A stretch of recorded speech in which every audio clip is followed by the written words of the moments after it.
Hello EDN 325 students, Corinne Edwards here to go over your famous mathematician WebQuest. So you'll want to start out by going to the website famousmathematiciansedn325.weebly.com. Once you're on the site, you'll see some tabs along the top. So let's just start off with the introduction. Have you ever wondered who thought up a certain mathematical concept? Did you ever want to know who created the Pythagorean theorem, who discovered pi, or who was the first woman mathematician? Do you ever think about what a mathematician looks like? So maybe these thoughts aren't keeping you up at night, but through this WebQuest and the products that you and your peers will create, you will be able to answer these questions and many more. So for this task, you and your classmates will embark on a journey to the past to study a famous mathematician.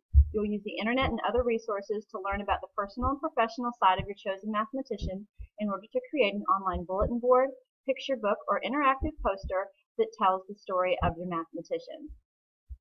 So let's click on the Process tab. So task 1, what you need to do is select your mathematician. So the way that you do that is you'll click on the link here, and the link will open. I have that pulled up right down here. So your list will pull up, and you'll notice the list of famous mathematicians, and there are plenty to choose from.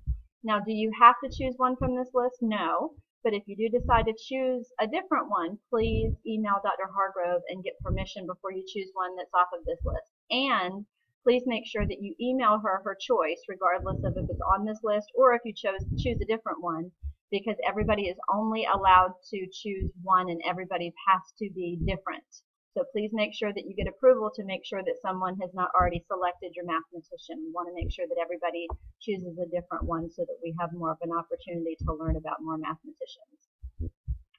So part 2, now that you've decided on your mathematician, you'll need to begin researching the major aspects of his or her life. To find the needed information, you'll access internet sites and or use the different resources from the library. So here are some websites to consider, and you're also able to choose other ones of your choosing as well.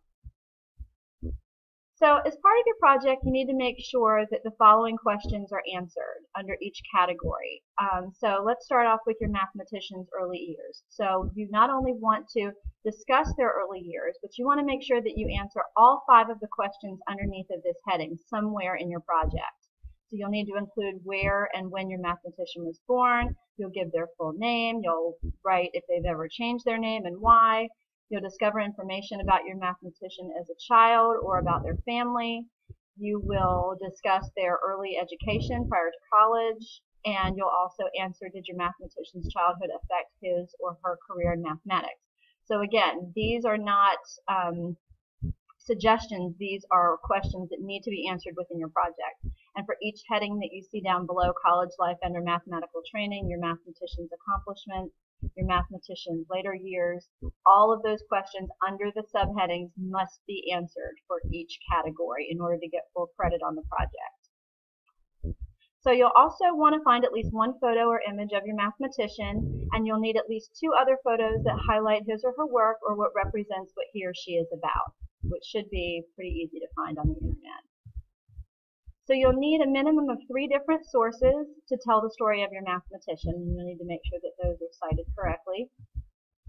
So task 3, now that you've collected all of your information, you may begin to create your online display. The display is due on or before December 2nd. The following free technology tools will aid you in creating your project, and you are also free to use other sites as well. For this assignment, you need to go beyond creating a PowerPoint, Prezi, or a website. So the idea is to create a virtual image to display all of the information. When you submit your assignment on Blackboard, you'll only need to send Dr. Hargrove the web address to your online display. So you will not need to send her a huge file. All she needs is the web address for your display. So here are a few sites to consider. So task 4, your online display must be complete and ready to share in class on December 2nd. So Dr. Hargrove needs to have the web address emailed to her by December 2nd, and you also need to come to class prepared to present your project on December 2nd. So you'll give a brief 5-minute presentation on your mathematician, and as you listen to your peers, you will view their online displays, and you will answer the attached reflection questions. So the reflection questions can be found here, and I'll pull those up for you to look at. So those are the reflection questions that you will be answering in class during the time that your peers are presenting their projects as well. So let's just move back up and click along the top of our page and go to the Evaluation tab. So the Evaluation tab gives a rubric for this project. You'll notice the 3 columns here. I would try to stay focused on this first column because this is what's going to give you the most points for your project. There's the rubric, and then let's just click across to make sure we've discussed every tab. So in conclusion, your mathematician's online display must be completed and submitted by December 2nd. So again, you need to make sure that the web address of your project is emailed to Dr. Hargrove by December 2nd, and also you need to make sure that you come to class prepared on December 2nd, ready to present your project in a 5-minute approximately presentation. And then here are some references for the site. So good luck with the project. I know that everybody's going to do a really great job, and I look forward to viewing all of your work. Thank you.